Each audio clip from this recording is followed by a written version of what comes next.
વડાપાઉં, અને એ પણ ઉલટા. શું તમે કોઈક વાર ઉલટા વડાપાઉં ખાધા છે? જય શ્રી કૃષ્ણ ફ્રેન્ડ્સ, હું બોસ્કી જરીવાલા સુરતથી. સ્વાગત છે તમારું સ્પાઇસ સિક્રેટ બોસ્કીના કિચનમાં.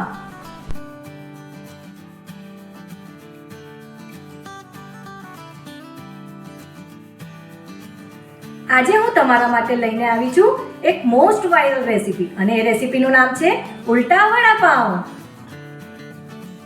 સૌથી પહેલા તો જો તમે મારી ચેનલને હજી સુધી સબસ્ક્રાઇબ ના કરી હોય તો મારી ચેનલ સ્પાઇસ સિક્રેટ બોસ્કીને ઝડપથી સબસ્ક્રાઇબ કરી લો.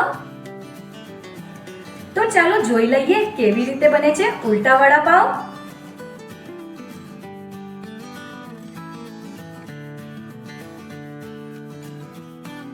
ઉલટા વડાપાઉં બનાવવા માટેની સામગ્રીઓ: બાફેલા બટાકા, લીલું મરચું, બ્રેડની સ્લાઇસ, ચણાનો લોટ, લીલા આદુ મરચાંની પેસ્ટ, લસણની પેસ્ટ, મીઠું સ્વાદ પ્રમાણે, રાઈ, હળદર, લીલું લસણ અને કોથમીર બારીક કાપેલા, બટર અને ચીઝની સ્લાઇસ, અને હા, લીલી કોથમીરની ચટણી. ઉલટા વડાપાઉંની ઉપર લગાવવા માટે સૂકી લસણની ચટણી. નેક્સ્ટ સ્ટેપમાં બાફેલા બટાકાને છોલીને ચૂંડી નાખશું.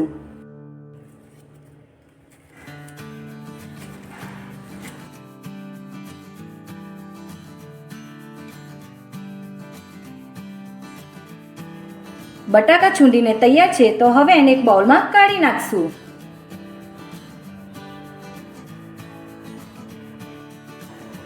તો હવે તૈયારી કરીશું નેક્સ્ટ સ્ટેપની.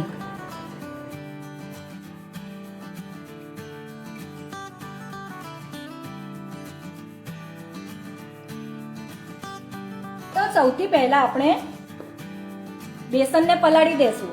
થોડોક બેસનને ટાઈમ આપવાનો છે, એટલે સૌથી પહેલા આપણે બેસનને પલાળી દેશું. સ્વાદ અનુસાર મીઠું નાખીને જોઈતા પ્રમાણમાં હું પાણી નાખીશ.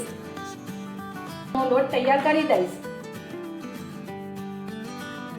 લોટને થોડીક વાર માટે આપણે રહેવા દેશું. એટલે સૌથી પહેલા મેં ચણાનો લોટ તૈયાર કરી દીધો છે. એમાં મેં મીઠું અને પાણી નાખીને લોટ તૈયાર કરું છું. મને થોડુંક પાણી નાખવું એવું લાગે છે. વડાપાઉં બનાવવાના છે, તો બેસનનો લોટ આપણે તૈયાર કરશું તો જ મસ્ત બનશે. અને બહુ પતલું પણ નથી કરવાનું ને બહુ જાડું પણ નથી કરવાનું. ઉલટા વડાપાઉં માટે મેં બેસન બાંધીને તૈયાર કરી દીધું છે, એટલે કે બેસનની સ્લરી કરીને તૈયાર કરી દીધી છે. જુઓ, તો હવે થોડીક વાર માટે એને આપણે રેસ્ટ આપશું. હવે બીજી તરફ તૈયારી કરીશું.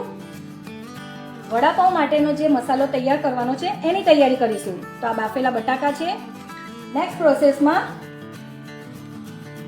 એક કઢાઈ લીધી છે, અને કઢાઈમાં થોડું તેલ નાખીને ગરમ થવા દઈશ. તો એક તરફ તેલ ગરમ થઈ રહ્યું છે, તો બીજી બાજુ એક બાઉલમાં બાફીને છૂંદેલા બટાકા છે, જે હું આ બાઉલમાં કાઢીને વચ્ચે ખાડો પાડી દઈશ. એની અંદર આપણે વડાપાઉંનો મસાલો નાખી દેશું. તો તેલ ગરમ થઈ ગયું છે, તો હવે એમાં હું રાઈ નાખી દઈશ. રાઈ તતડી ગઈ છે, તો હવે એમાં લસણની પેસ્ટ નાખી દેશું.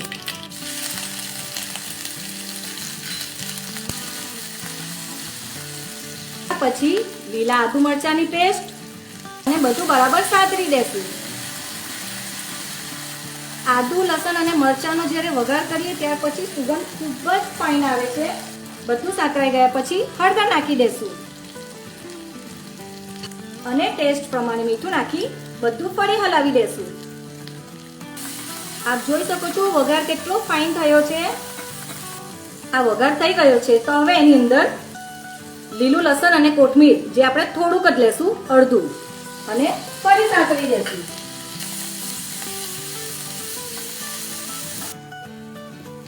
રેડી છે વડાપાઉંનો મસાલો. તો હવે એને બટાકાની અંદર નાખી દેશું, અને બધું હલાવી દેશું.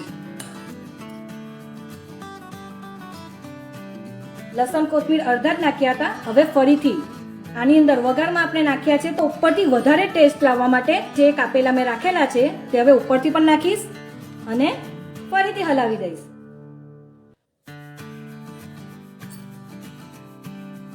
આ રેડી થઈ ગયો આપણો ઉલટા વડાપાવનો મસાલો. હવે મસાલો રેડી થઈ ગયો છે તો હવે આપણે તૈયારી કરીશું ઉલટા વડાપાવ બનાવવા. મેં એક બ્રેડ લીધો છે અને બ્રેડમાં આ મારું એક માપ છે. આ એક નાની પ્લેટ છે જેનાથી હું રાઉન્ડ શેપ બનાવીશ. ધ્યાનથી જોજો, આનાથી બનશે ઉલટા વડાપાવનો પરફેક્ટ રાઉન્ડ શેપ. જુઓ થયો ને? એવી જ રીતે હું બીજું પણ કરી દઈશ. તો આ બે રાઉન્ડ તૈયાર થયા છે.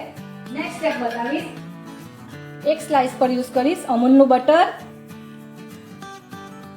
બીજી સ્લાઇસ પર યુઝ કરીશ કોથમીરની ચટણી, બટરથી પણ ટેસ્ટ આવી જાય. ને નેક્સ્ટ યુઝ કરીશ અમૂલની સ્લાઇસ, તો એની ઉપર એક સ્લાઇસ. હવે આને હું બંધ કરી દઈશ. આ જે બટાકાનો માવો તૈયાર કર્યો છે વડાપાવ માટેનો તે લઈશ. આ મેં બહારની તરફ લગાવ્યું છે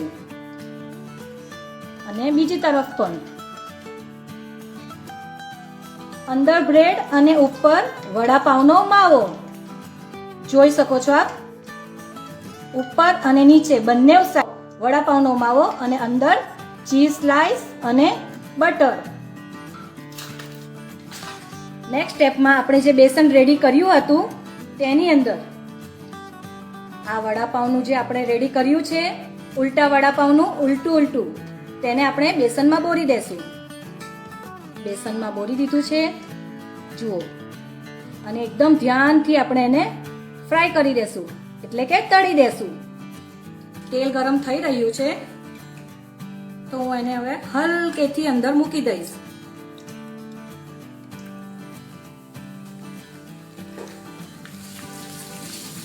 એક તરફ થઈ ગયું છે તો હું હવે એને ધીરેથી બીજી તરફ પલટાવી દઈશ એકદમ ધ્યાનથી. આપના ઉલટા વડાપાવને બંને સાઈડ બ્રાઉન કલરના ક્રિસ્પી અને ક્રન્ચી થવા દઈશ. સુરતના મોસ્ટ વાયરલ રેસીપી છે જે છે ઉલટા વડાપાવ. આ વડાપાવ ફ્રાય થઈ ગયા છે તો આપણે હલકેથી બહાર કાઢી નાખશું. જુઓ કેટલું મસ્ત દેખાય છે ને કેટલું મોટું વડાપાવ છે, જમ્બો કરતા પણ વધારે. એક ખાય તો પેટ ફૂલ. જાલીમાં કાઢી નાખીશ. એકદમ ક્રિસ્પી અને અંદરથી ટેસ્ટી એવું ઉલટા વડાપાવ છે. ઉલટા વડાપાવ એની ઉપર આપણે ફરીથી આપણે અમૂલનું બટર લગાવીશું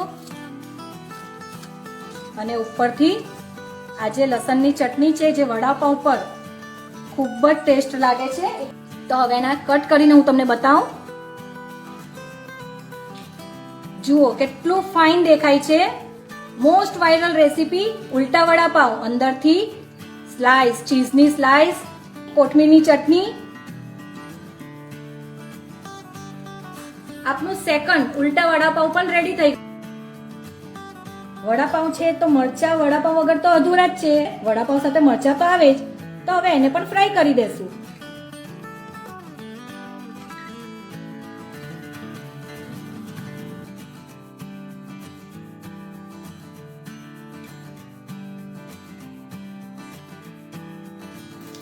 તો આપણા મરચા પણ રેડી થઈ ગયા છે. ચાલો તો રેડી થઈ ગયા મરચા. મરચાને પણ હું એક જાલીમાં કાઢી દઈશ ને હવે તૈયારી કરીશું પ્લેટિંગની. તો આપ જોઈ શકો છો મારા ઉલટા વડાપાવ રેડી થઈ ગયા છે.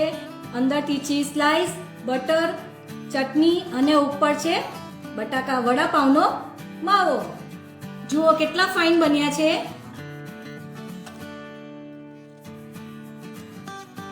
તો આ છે મારા ઉલટા વડાપાવ અને વડાપાવ મરચા વગર અધૂરા છે.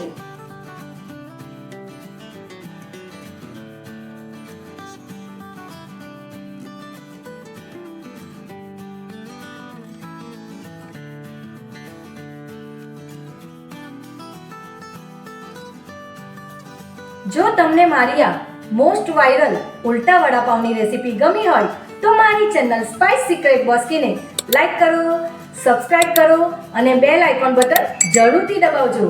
અને હા, ફરી મળીશું નવી રેસીપી સાથે. જય શ્રી કૃષ્ણ.